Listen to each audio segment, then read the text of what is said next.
Tuesday. Appreciate you all being here with us. Stephen A. Smith, Max Kellerman. I'm Molly Karam. Boys, how we feeling? How you doing? How you doing? How you doing? As always, WWE superstar Roman Reigns will join us. Looking forward to that. But we pick things up with the defending champs in the Big Easy.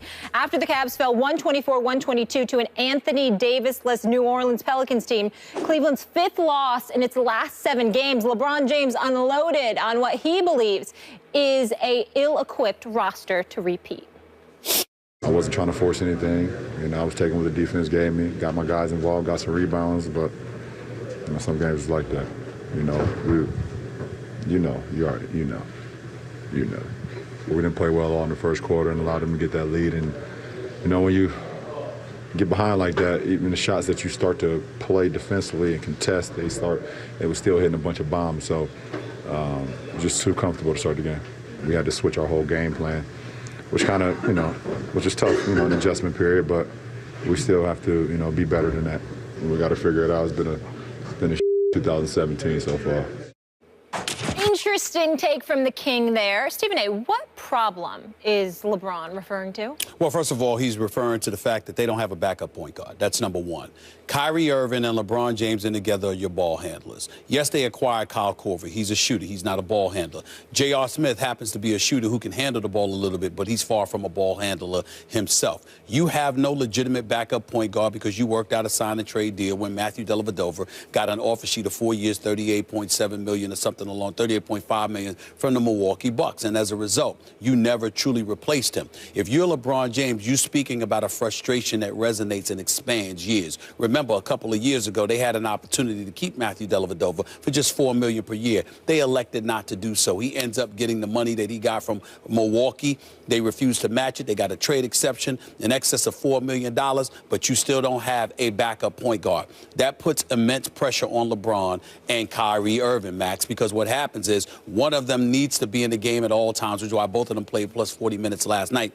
One of them needs to be in the game at all times because those are your two ball handlers. If both of them are out of the game, you have absolutely no ball handler, which means one or the other has to be in the game, if not both of them. And if you're LeBron James and you've been to 6 consecutive NBA Finals, it is taxing on your body, but more importantly, it's taxing on your mind because unlike Dan Gilbert and David Griffin, who's done a good job, by the way, as the general manager, but these individuals are novices to championships. Last year was their first. They don't know this the way LeBron knows this. Not only is he a 3-time champion, he's been to the finals 6 consecutive years. He knows how hard it is to get to this next level. And when you consider the fact that he's sitting there and literally telling you what this team needs, you would think that they would sit up there and heed the words of the greatest player in the world, who happens to be a reigning defending champion, who happens to have gone to 6 NBA Finals. And the fact that he has to tell you over and over and over again what the hell you need, and you don't seem to be listening to him, is frustrating. I have more, but go ahead. Well, this is when they made the Korver deal, when they were even discussing it. My comment was what they really need is a backup point guard. And I think that particularly affects LeBron because Kyrie Irving's not really the point guard of the team. LeBron James is the point forward or whatever, right? He's the guy really responsible. You even heard him say just there, getting his guys involved. And Kyrie oftentimes plays off ball, making him look maybe at times not quite as good as he actually is. But LeBron knows how to make any unit function at its optimal level, and could see he needed a backup point guard. He's now playing far too many minutes, not able to rest himself quite the way he did last year, which I think is a big reason they won the championship, and he's upset about it. Not to defend Dan Gilbert. I'm loath to defend Dan Gilbert, but this is the structure of the NBA. If you have a super team, you really don't have a lot of money to spend elsewhere. So you're going to be top heavy, especially if the super team doesn't evolve over time through draft picks and stuff, as the Thunder look like they might, but is thrown together or put together. So you have LeBron James, Kevin Love, and Kyrie Irving. That sucks up all the money. Now you have to figure out, bargain basement stuff, which is why Felder, you go get an undersized rookie point guard. It ain't going to cut it. But this is one of the reasons that we marvel at the Spurs or in football at the Patriots,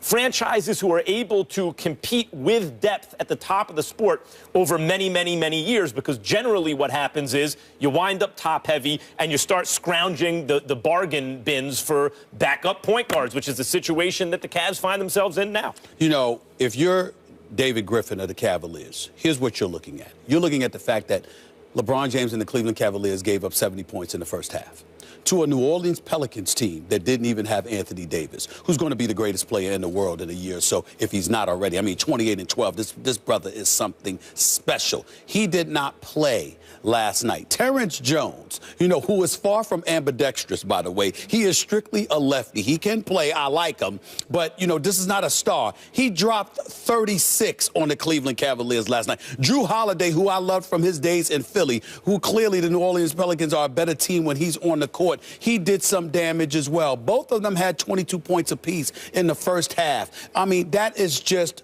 embarrassing. And so when you look at it from that perspective, if you are David Griffin, you're paying attention to that defense. You're paying attention to some of the liabilities they're having on that end. And dare I say, if you're David Griffin, you're a bit frustrated by what you heard from LeBron, because what that does is highlight the Cleveland Cavaliers' need. And when he's on the phone working the phones, trying to make deals happen, people are trying to extort more from them. Why? Because your star is screaming for this level of help. And this is what LeBron has done in recent years, by the way. He's tapered back on the defensive effort because he needs to preserve himself. He needs to conserve the energy for those championship runs. Right. But you saw a couple years ago, what happened to LeBron's defense? Right. KD, when he won the MVP, he's playing better defense than LeBron. But we see when he needs to turn it on in high leverage moments, LeBron's still a shutdown defender at every position. Here's where it's interesting, and here's what I wanted to share with you this morning. New York Knicks want to get rid of Carmelo Anthony. They want to get rid of him bad. They were willing to take Kevin Love, who's had back injuries, knee injuries. I mean, Lord knows what else. Body supposedly is breaking down. They have a taker. The Cleveland Cavaliers have a taker in Kevin Love from the New York Knicks. They are willing to take Kevin Love because they want Carmelo Anthony gone that bad. And he is willing to waive his no-trade clause to go to Cleveland. So we have to keep our eyes on that. The problem is it makes things very, very interesting because when David Griffin is sitting up there listening to a LeBron James, even though Carmelo's not a point guard, even though that still doesn't address your backup point guard needs, even though you still need to call Orlando about DJ Augustine, or you need to call Phoenix about Knight or Tucker, or you need to call somebody else in Denver, or even New York with Brandon Jennings. The fact of the matter is that Melo is a mega deal. Melo with LeBron, with Kyrie, and our finals against the Warriors, I don't mind that at all. I don't mind that at all. And it's very possible. But because LeBron is complaining, and because he's been relatively outspoken about it, it's the perfect excuse for the Cleveland Cavaliers to use to say, well, other teams are asking for too much because they're trying to extort us because they know how desperate our needs are.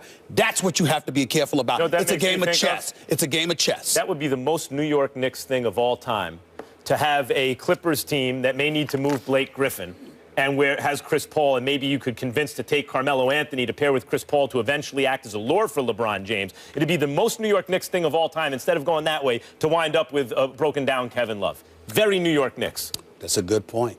It's chess, not checkers. Just ask the Cavs, because they weren't the only favorite to lose last night. Warriors do. Well, Heat can win it with the last shot. Raiders against Klay Thompson. 3 for the win. Got it! Oh, Raiders! From downtown! It's a free ball with 0.6 seconds left to go. Do you believe it? The Warriors had their 7-game win streak snapped by the Heat, suffering their first loss when Kevin Durant, Steph Curry, and Klay Thompson all scored at least 20. They've been 14-0 otherwise.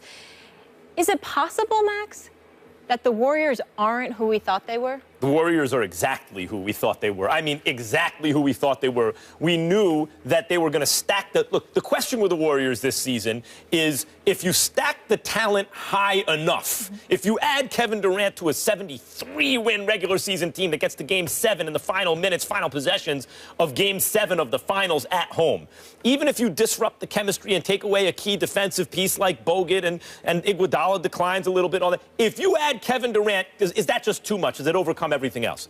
And we knew early on they'd have to adjust to each other and all these kind of things. But that the answer very well may be, yeah. You add Kevin Durant to a 73-win team, it just may not matter anymore. That's the Warriors. Everyone lost last night. Otherwise, they've been decimating excellent teams. the Cleveland Cavaliers, whoever they've been playing, they will continue to decimate excellent teams on their way to the finals. Whether they win in the finals against the Cleveland Cavaliers is another story. But we're who they thought. Much ado about nothing. They're a high 60-win team at least. Well, listen, they're a high 60-win team. They're clearly going to go to the Western Conference Finals. The only team standing in their way, as far as I'm concerned, is the San Antonio Spurs. The Warriors are being underappreciated in terms of their defensive prowess. Number 1 in steals, number 1 in block shots, number 1 in disrupted shots. Why? Because Kevin Durant's arrival hasn't just added and elevated their level of offensive efficiency. I mean, Kevin Durant should be an MVP candidate for his efficiency alone. He's been shooting plus 50% all year long. Just the other night, he dropped 40 on 16 shots. This stuff is just unheard of in terms of his efficiency and accuracy. But defensively, think about this for a second. Tell me when in the day have you seen a 3-headed monster defensively, if not a 4-headed monster, in terms of the length of Kevin Durant, the length of Klay Thompson, the length of Andre Iguodala. We know how rough and rugged Draymond Green can be, and Steph Curry is underestimated as a defender because even though he's not the kind of guy that you can dance on him, as Kyrie Irving showed us, he's lanky and lengthy. He's a legit 6'3". And he knows how to funnel guys in the right direction and use the guys. You got to be careful about how you handle the ball around Steph Curry. But where I say a loss like last night resonates with me is not just about how you can catch the Warriors sleeping, because you're not going to catch them sleeping in the finals, but how you can get at them is that they're softer on the interior because Jaja Pajulia is not Andrew Bogut. Andrew Bogut was a rim protector. Yeah. That says to me that if you're Cleveland, for example, because we all expect Cleveland to be in the finals out of the East, LeBron and those boys have to post up. They have to attack the interior of Golden State. If you do that, slow the game down. The referee is going to let you play. Get a little bit more physical because you beat them up last time. This is the kind of stuff that's the only thing that's going to work for Cleveland. Sure, but that's who we thought Golden State was. Like without Mozgov, without Bogut, we knew that they would have some issues there. Maybe they have to make a deadline deal for a big body who could do that for some minutes. They're still blocking shots. Like, as you mentioned, KD's length is really something. We even saw that in the You're not going to beat them being a perimeter game. You're not going to beat them with a perimeter game. But that's also the point. We're just comparing them to the Cavs. They're just, when you said, oh, this season is ruined because of that, they're really being measured against the Cavs. Apologies to San Antonio. You can never count them out, yada, yada, yada, but I'm really paying that lip service. The fact is, it's going to be Warriors, Cavs. How do they compare to each other? Well, first of all, I can't summarily dismiss San Antonio because of Kawhi Leonard, because of LaMarcus Aldridge, because of Pau Gasol, because of Popovich, the length and how they can attack on the interior if necessary, and they were focused on that. They could make things interesting. Plus, they're stout defensively. But what I would also say to you is this. I am getting sick and tired of you, Max Kellerman, trying to ignore my point. See, it's people like you who go to Vegas or Palm Springs or someplace else once a month, but don't have to travel the way I got to travel. They have no appreciation for what I experience. Listen, that's not the point, Molly Wood. You're making it seem like he's taking a vacation. Listen, Molly Wood, that is not the point. Okay, the point, Molly Wood, is that this dude sits up there and he travels like once a month and stuff like that. Not to Cleveland? Is that what you're saying? It ain't to Cleveland. It ain't to Oklahoma City. It's not to San Antonio. These are not direct flights to these places. Yeah, I have to go to Vegas and L.A. all the time. Vegas and L.A. Oh, I'm sorry. Sometimes Miami, sometimes Puerto Rico. You see what I'm trying to say? England, let's not forget London. All right, let's not forget those places. See, it's people like you who have no appreciation, no empathy whatsoever for what I have to endure and why to watch Kevin Durant and Golden State just run. To go there with an outcomes predictable. It was nice when LeBron was with the Heat. Make me you sick. Enjoyed it. You had a few good years in Miami. I'm here, Molly Wood, right now. I'm here, Molly Wood. He has a point. I don't have a lot of sympathy. This is what I'm trying to say. I have to sit up there and travel to these places and look forward to foregone conclusions, predictable outcomes, blowouts, or whatever the case may be, after catching connecting flights, after getting delayed. You know why you have to? This is ridiculous. Because we're all sitting at home watching TV waiting for Stephen A. to make it interesting. Well, I hear you, and I appreciate that because that happens to be factual. But the point that I'm trying to make to you is that it doesn't negate my suffering. Alternative facts? Alternative facts? Okay, Kellyanne. Okay, Kellyanne. Come on now. This is just ridiculous. Kevin Durant, because of his greatness, has ruined my season. Not going to ruin the finals, though. He's going to make it up in the finals. This is going to be epic. We just, So I got to wait till June. Yeah. Thank you very much. So I got to travel now to June. Did you like watching Mike Tyson knock guys out in one round? This is not the same.